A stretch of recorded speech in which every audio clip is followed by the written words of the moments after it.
Screen पे कमला Harris के साथ एक शख्स को देख रहे हैं। टिम वॉल्ज नाम है इनका और ये उपराष्ट्रपति बनेंगे अगर कमला हैरिस राष्ट्रपति बनती है तो। आखिरकार चाइना से इनके क्या कनेक्शन है, तो वहीं ये भारत के लिए हाथ जोड़ते हुए क्यों आते हैं, जानेंगे क्या चल रहा है यहाँ पर। तो वहीं इजराइल खुल्लम खुल्ला भारत के साथ आया है। जियोपॉलिटिक्स में बहुत कुछ चल रहा है, हमेशा की तरह जानने को मिलेगा बहुत कुछ। आइए जानते हैं इन खबरों को विस्तार से। अमेरिका में इस साल नवंबर में राष्ट्रपति चुनाव होने हैं। इस चुनाव के लिए डेमोक्रेटिक उम्मीदवार कमला हैरिस ने टिम वॉल्ज को अपना उपराष्ट्रपति उम्मीदवार चुना है। टिम वॉल्ज अमेरिकी राज्य मिनेसोटा के गवर्नर हैं। कमला हैरिस को इस कदम को ग्रामीण और श्वेत वोटर्स को साधने के प्रयास के तौर पर देखा जा रहा है। टिम वॉल्ज अमेरिकी आर्मी के नेशनल गार्ड का हिस्सा रह चुके हैं। वे शिक्षक भी रहे हैं। वॉल्ज 2006 में हाउस ऑफ रिप्रेजेंटेटिव के लिए चुने गए थे। 12 साल तक इस पद पर रहने के बाद 2018 में वो मिनेसोटा राज्य के गवर्नर बने। गवर्नर के तौर पर वॉल्ज ने स्कूलों में मुफ्त भोजन, जलवायु परिवर्तन, मिडिल क्लास के लिए टैक्स में कटौती और मिनेसोटा में वर्करों के लिए पेड लीव देने जैसे मुद्दों पर काम किया है। रिपब्लिकन पार्टी से राष्ट्रपति पद के उम्मीदवार डोनाल्ड ट्रंप ने उपराष्ट्रपति पद के लिए 39 साल के जेम्स डेविड वेंस को चुना है। 16 जुलाई को रिपब्लिकन पार्टी के कन्वेंशन में किसी भी डेलीगेट ने वेंस का विरोध नहीं किया।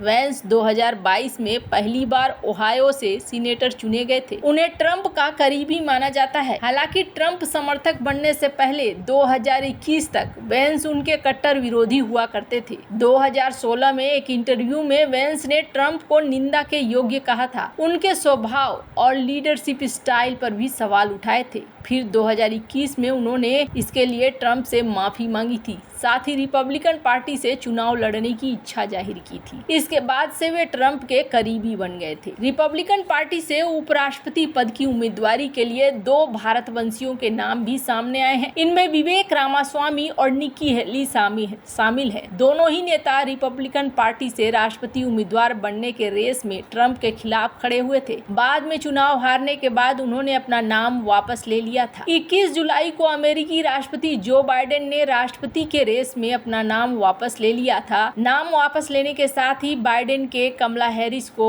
राष्ट्रपति उम्मीदवार बनाए जाने का समर्थन किया था। अगले 48 घंटों में कमला हैरिस ने पार्टी के अंदर समर्थन जुटा लिया था। 1 अगस्त से 5 अगस्त तक डेमोक्रेटिक पार्टी के अंदर राष्ट्रपति उम्मीदवार के लिए हुए चुनाव में भी कमला हैरिस ने जरूरी वोट हासिल कर लिए हैं। इसके साथ ही वो डेमोक्रेटिक पार्टी से राष्ट्रपति पद के लिए उम्मीदवार बन गई। 19 अगस्त से 22 अगस्त तक होने वाले डेमोक्रेटिक पार्टी के कन्वेंशन में कमला हैरिस आधिकारिक तौर पर पार्टी से उम्मीदवारी स्वीकार करेंगी। अमेरिकी राष्ट्रपति जो बाइडेन ने अगला चुनाव नहीं लड़ा। चुनाव से 4 महीने पहले रविवार को उन्होंने चिट्ठी लिखकर इस बात का ऐलान कर दिया। बाइडेन ने कहा कि मैं देश और पार्टी हित के लिए चुनाव से बाहर हो रहा हूं। बाइडेन ने राष्ट्रपति पद की रेस से हटने के साथ डेमोक्रेटिक पार्टी की प्रेसिडेंशियल कैंडिडेट के तौर पर उपराष्ट्रपति कमला हैरिस का नाम आगे बढ़ाया। भारतवंशी कमला ने भी बाइडेन के समर्थन को स्वीकार करते हुए कहा कि वे राष्ट्रपति पद की उम्मीदवारी जीतने के लिए तैयार हैं। दरअसल अमेरिका में 28 जून को हुई प्रेसिडेंशियल डिबेट के बाद बाइडेन की डेमोक्रेटिक पार्टी के नेता ये मांग कर रहे हैं कि वे राष्ट्रपति पद के लिए उम्मीदवारी छोड़ दें। खैर, जहां एक तरफ ये सब कुछ चल रहा है, वहीं दूसरी तरफ ये जो शख्स है, ये शख्स कोई आम शख्स नहीं है। इसका इतिहास थोड़ा सा जानना जरूरी है। कई तस्वीरें आपको देखने को मिलेंगी। ये एक पुरानी तस्वीर देख रहे हैं। ये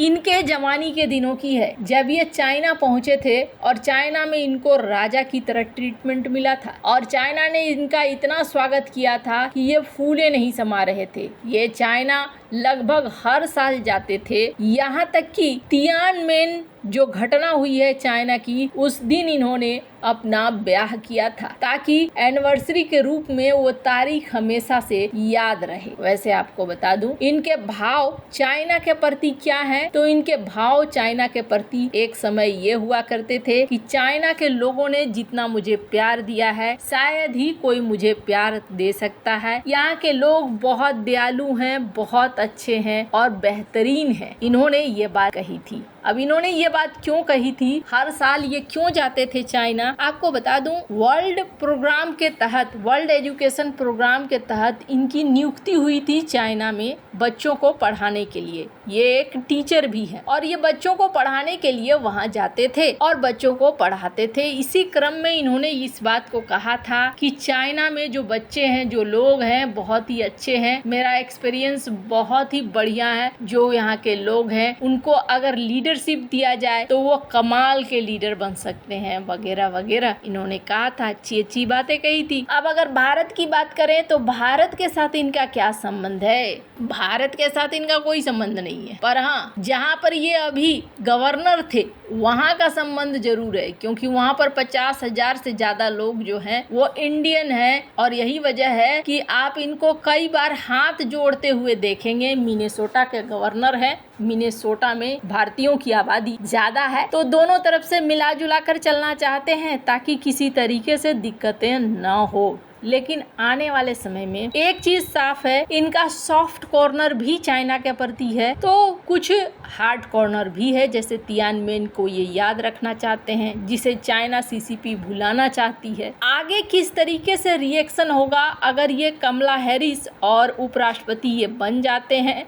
तो फिर ये देखने वाली बात होगी। पर हाँ, इतना तो बिल्कुल है कि डोनाल्ड ट्रंप की तरह पूरी तरीके से कसा हुआ नहीं होने वाला है यहाँ पर माहौल। जहाँ एक तरफ ये सब कुछ हो रहा है, वहीं दूसरी तरफ बांग्लादेश में एक अलग लेवल का कोहराम मचा हुआ है, जो कोहराम किसी से छिपा हुआ नहीं है। खास तौर पर जो अल्पसंख्यक वर्ग हैं उनके ऊपर बहुत ही तरह की चीजें हो रही हैं और बांग्लादेश को लेकर ये कहा भी गया कि 1 करोड़ हिंदू भारत आ सकते हैं अगर वहाँ की स्थितियाँ नहीं ठीक होती हैं तो बांग्लादेश में कब तक स्थिति ठीक होगी ये कहना मुश्किल है। पर बांग्लादेश में जो कुछ भी चल रहा है उसको लेकर भारत में अजीत डोभाल, जयशंकर और होम मिनिस्ट्री की बैठक हो रही है। इस बैठक के साथ साथ एक चीज और हो रही है और वो ये है कि कई प्रमुख व्यक्तियों के द्वारा अब बांग्लादेश में हिंदुओं के साथ जो कुछ भी हो रहा है उसको लेकर भी बयान दिए जा रहे हैं। जैसे कि इजराइल ने इस मैटर में सीधे सीधे निकाला एक नोटिस और इस नोटिस के जरिए इन्होंने कहा कि जिस तरीके से